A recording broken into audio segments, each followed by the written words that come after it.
Ассалаумағалейкум, құрметті отандастар, құрметті жерлестер, құрметті Шымқала тұрғындары. Үстіміздегі келіп кірген қасиетті Рамазан айымыз құтты болсын, барлықтарыңыз тұтқан оразаларыңыз қабыл болсын. Екі дүниеге сіздерге жақсылық тілеймін. Рамазан айы құт берекелі ай болып, халқымыз аман, жұртымыз тыныш болсын, еліміз мәңгілік ел болсын. Енді осы Рамазан айында қазақтың өзінің рухани дәстүр салттарынан кішкене тоқталып өткіміз келеді. Соның ішінде мынау жарамазан айту дәстүрі. Қазіргі кезде қала көшелерімен жүріп өтсеңіз, немесе көлікпен бара жатсаңыз, алдыңыздан шығып сізге жарамазан айтқысы келетін жастар көп. Бірақ жарамазанның әуел бастағы мән мағынасын мүмкін үлкендердің түсіндірмеуінен, мүмкін оларды түсіндіруге уақыт болмай жатқан шығар, мүмкін оқуға, кітап оқуға оларда мүмкіншілік болмай жатқан шығар. Бірақ жарамазанның әуелгі мәнімен бүгінгі ақ тауық, қызыл тауық, қырман шашар, немесе жаңағы алып шық, салып шық деп бір қайыршылық сипатқа түсіріп жіберген мәнін көргеннен кейін кейде жаның қиналады. Тарихқа қарасақ, ислам діні бұл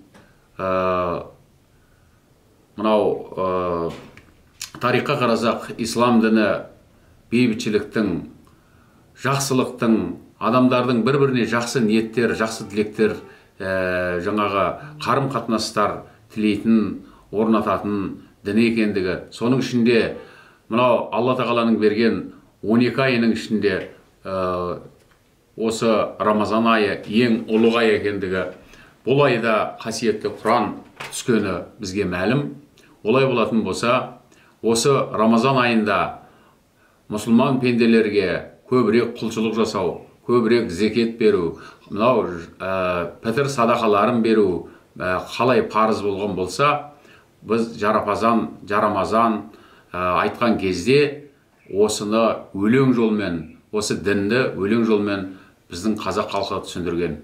Қазаққа қазір жарамазан айту дәстүрі осы қазақта кең сақталынған, басқа бізбен туыстас халықтарда бұл оншалықты кең сақталынбағандығы белгілі. Олай болатын болса, осы жарамазанымызды айтудың қадірін түсірмейік. Қысқаша ғана мен жастарға айтар едім, жарамазан, жарапазан деп айтылған кезде осы екеуі туралы көптеген пікірлер бар. Жарамазан сөзі Рамазан, яғни Рамазан келді деген араб сөзінен алынды деген пікір бар. Немесе өзіміздің түркілік танымымыз қарайтын болсақ, жар Рамазан, яғни Рамазанның келгенін жария ету, паш ету, насихаттау сияқты ұғымда да түсінуге болады. Ал жарапазан сөзін кейде бұл кешегі кеңестік идеология кезінде діни атеизм мынау саясатын ұстанған кезеңде бұл ирониямен айтылған, кекету, мұқату жаңағы дүниесімен айтылған дегенде пікірлер бар. Қалай болған күнде де жар Рамазан деген біздің оңтүстікте осы жарамазан болып айтылып, ол бізге көңілімізге қонымды шығады. Ал енді 20 ғасырдың басындағы алаш көсемдерінің баспасөз беттерінде жариялаған мақалаларына қарайтын болсақ, онда оның барлығында да жарамазан деп айтылғандығын көруге болады. Міне бұл жарамазан туралы классик жазушымыз Мұхтар Әуезовтің мақалаларын оқыған адам осы дүниелермен таныс болар еді. Олай болатын болса, жар Рамазан, яғни Рамазанның келгенін жария ету, немесе Рамазан деп араб тілінен енген сөз деп қараған күннің өзінде бұл екеуінің мағынасы өте бір-біріне жақын болып тұр. Олай болатын болса, осы жарамазандағы сөздердің өзіне мән беретін болсақ, кешегі бабаларымыз бен бүгінгі біздің жастарымыздың айтып жүрген жарамазанның арасында көптеген айырмашылықтар бар. Әрине, мен бүгінгі жастардың барлығы жарамазанды білмейді дегім келмейді. Небір тәрбиелік жарамазан айтып жүрген бауырларымыз бар. Алла оларға разы болсын. Міне солардан сабақ алса дейміз. Мынау көшеге жүгіріп шығып, қолын созып, жарамазан айтқым келеді деп, не болса соны сөйлегеннен гөрі, кәдімгі мағыналық тілеу мағынасында, жақсылық тілеу мағынасында міне осы тұрғыдан айтса, және де осы Рамазан айының қадір қасиетін көрсететіндей етіп кешегі бабаларымыздан қалған мұра тұрғысынан айтып жатса, құба-құп болар еді. Сонда біз рухани жаңғыратын едік.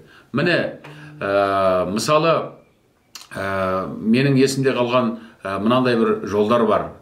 Айтамын жарамазан, ойлай, қарынбай, өткен екен малға тоймай, 30 күн оразада бір мал соймай, қара жер тартқан екен бойлай дейді. Қарап отырсаңыздар, ораза айы қасиетті айда зекет беру, ауызашар беру, мынау ораза тұтқан азаматтарға, адамдарға, туыстарға, көрші қолаңға жақсылық жасау. Міне осы Рамазан айы бұл теңдік айы, былайша айтқанда байлардың кедейлерге қарасатын айы, сауап іздейтін айы, сауап. Міне осының барлығы жарамазан сөздерінде халқымыз айтып отырған. Немесе айтамыз жарамазан қауымыңа, ауылыңа, таудай қып тайлақ мінген қауымыңа, жігіттер намаз оқы, ораза тұт, пейіштің қолың жетер қауынына дейді.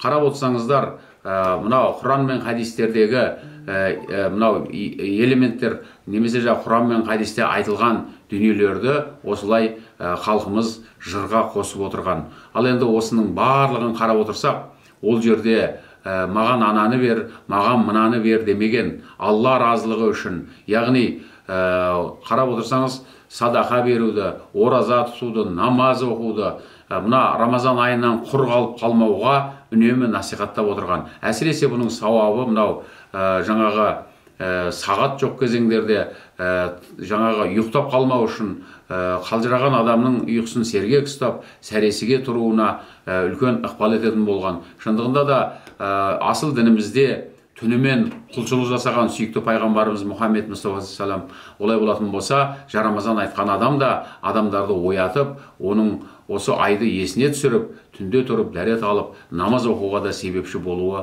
мүмкін. Ал енді оның сауабын бір Алладан басқа ешкім білмейді.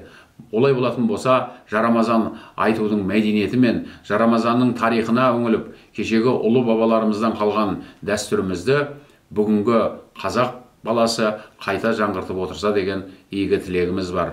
Тағы да айтарымыз, құрметті ағайындар, ұлтымыздың ұлттық құндылықтарын, соның ішінде діни құндылықтарының ішінде мынау біздің әуен, музыка, ол сөзге мән беретін халық екендігімізді үнемі есте ұстап отырсақ деген игі тілегіңіз бар. Тағы да оразаларыңыз қабыл болсын. Бір-бірімізге жарамазан айтайық, жақсы тілектер тілейік. Алла қаласа, екі дүниемізде мынау бейбітшілік, екі дүниемізде жақсылықтар болсын. Тағы да оразаларыңыз қабыл болсын. Әрине, мен жаңа жоғарыда айтып өткенімдей, жарамазанды насихаттап жүрген ақылды жастарымыз да жоқ емес. Соның ішінде мен өзім еңбек етіп жатқан Оңтүстік Қазақстан мемлекеттік педагогикалық университетінде де біздің саналы жастарымыз жарамазанды, немесе қазіргі қалыптасып қалған дәстүр бойынша жарапазан деп айтылып жүрген осы өнерімізді, дәстүрімізді насихаттап жүрген жастарымыз аз емес.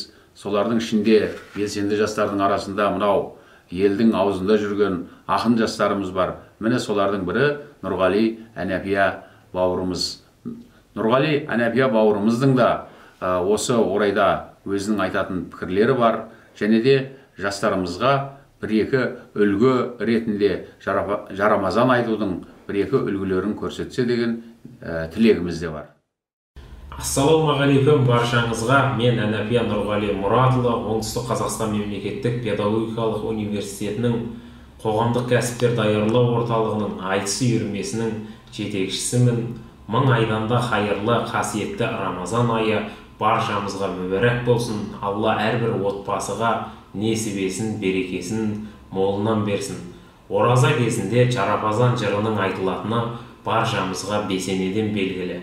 Жарапазан өлеңі біздің қазақ даласына ислам дінінің келгенінен бастап айтылып келе жатқан тұрмыс салт жырларының бір түрі. Жарапазан өлеңі ораза адам аузын ашқан кезден бастап сәресі уақытысына дейін айтылатыны баршамызға мәлім. Біздің көнегөз қарияларымыздың айтуынша Жарапазан жыры адамдарды ояту мақсатында сәресі уақытысында айтылатынын да білеміз. Айтайын, Жарапазан есігіңе қошқардай қосыл берсін бесігіңе, қошқардай қосыл берсе бесігіңе, кім келіп кім кетпейді есігіңе деген жырларға қарап тұрсақ, Жарапазан айтушының барған әулетке, барған үйге, яғни ыстық ықыласын, ыстық ниетін білдіргенін аңғарамыз. Біздің салтты, дәстүрді құрметтейтін жастар барда бұл Жарапазан жыры өлмейді ғой деген ниеттеміз. Ендеше біз сіздерге осы Жарапазан жырының үлгісін көрсетсек деп жатырмыз. Бәріңіз бірге тамашалаңыздар. Ал, мінекей Құдай қосқан көршіміздің үйіне Жарапазан айтуға келіп қалдық.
Ассалаумағалейкум көке, ораза қабыл болсын.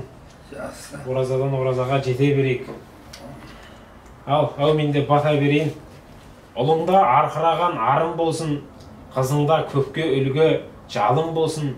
Осы әулеттен түлеген әрбір сәби атағы алталашқа мәлім болсын. 90 сөздің түйінін айтар болсам, Құдайым бас бармақтай бағым берсін. Оразада айтылған осы тілек Алланың қалауымен қабыл болсын. Әумин, Аллаху акбар. Ай, бәрекелді. Оразадан оразаға жете берейік. Аманшылықта жолға.